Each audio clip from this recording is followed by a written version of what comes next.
क्या हो अगर मैं तुमसे ये कहूँ कि पैसा जवाब नहीं है। इस सोसाइटी ने हम सबके ऊपर एक बिलीफ थोप दी है कि खुशी और सुख का सिर्फ एक ही जवाब है, पैसा।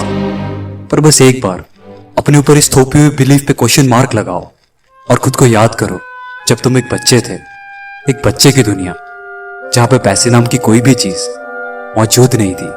बस थी तो कुछ अजीबोगरीब इच्छाएं, जैसे तितलियों के साथ था तुम्हें उड़ना, या मेहनत से इकट्ठा की उन बारिश की बूंदों को पीना।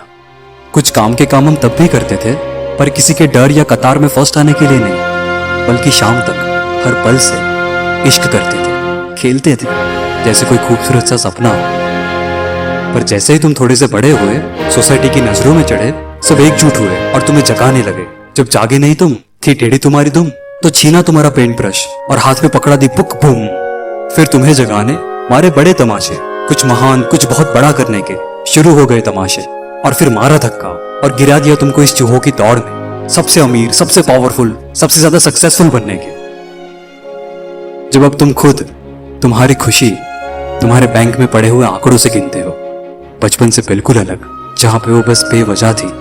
अब तुम जो मुझे इम्प्रैक्टिकल कहोगे, सुनो, मैं ऐसा बिल्कुल भी नहीं कह रहा कि पैसे इंपॉर्टेंट नहीं है। पैसे बहुत जरूरी है, पर सिर्फ पेट भरने के लिए, सर्वाइवल के लिए। अब वही घिसा पिटा पुराना कोट, भाई सड़क पे रोने से अच्छा तो लैम्बोर्गिनी में रोना है। अबे दुख तो दुख होता है, कहीं पे भी रो। ऊपर से तुम महामूर्ख हो कि सक्सेसफुल होने के बाद भी रो रहे हो। इसीलिए अपनी इस फुद्दू सी कोट से मेरी बात का पुख्ता सबूत हो। हाँ, पैसों से तुम सारे टेम्पररी प्लेजर्स खरीद सकते हो, पर उसका खुशी से कोई लेना देना नहीं है। वो तो सब अंदरूनी काम है ना यार। तो अब वो मासूम सा बच्चा इन सबसे बेखबर भागने लगता है इस चूहों की दौड़ में। लगाया दीवार पे उसने लैम्बोर्गिनी का पोस्टर। मेहनत की उसने तो फल तो जरूर मिलना था, पर उतना नहीं जितना उसने चाहा था। तो अब वो बुरा फंसा जो है कहीं वो चला ना जाए, और जो मिला नहीं कहीं वो छूट ना जाए। इस जहरीले चक्र में फंसा, पल पल वो डरा। पैसों का एक्सट्रीम डिजायर आपके साथ यही करता है, वो आपको बांध देता है। तुम्हारा ही लालच तुम्हारे गले में 9 to 5 का पट्टा बांध देता है। अच्छे मार्क्स लाओ, अच्छे से कॉलेज में जाओ, ताकि अच्छी जॉब मिल पाए और तुम अच्छे से कमा सको। भाई तूने लैम्बोर्गिनी का वो नया मॉडल देखा? एकदम कहर है ना यार। देखना भाई, एक दिन हम खरीदेंगे उसको। तुम्हारे दोस्त ने कहा, भाई उस मिलियनर को देख, क्या क्लास है बंदे की, हमको अभी से कमाना शुरू कर देना चाहिए ताकि हम उसके जैसे बन सके। तुम्हारे भाई ने कहा। और इस सारे सर्कस के बीच तुम सबसे जरूरी आवाज सुनना भूल गए, उस बच्चे की आवाज, तुम्हारे दिल की आवाज। शुरू कर दो।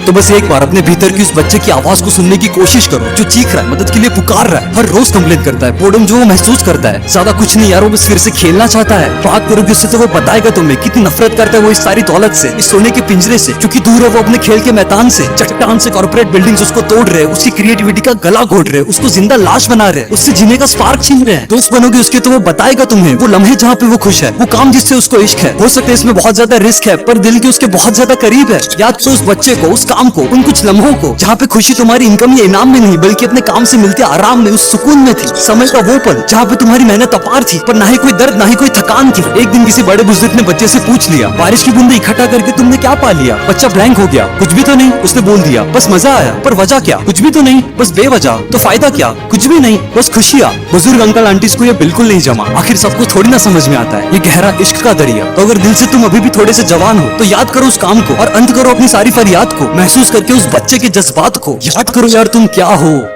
तुम बेमिसाल हो यार। और कहीं ना कहीं तुम खुद ये जानते हो कि खुशी का जवाब पैसा नहीं, बल्कि वो काम करना है जिससे आपको इश्क हो, अपनी आखिरी सांस तक, कुछ 40, 50, 60 साल तक, जहां पे हर दिन काम करते वक्त ऐसा लगेगा जैसे तुम खेल के मैदान में खेल रहे हो।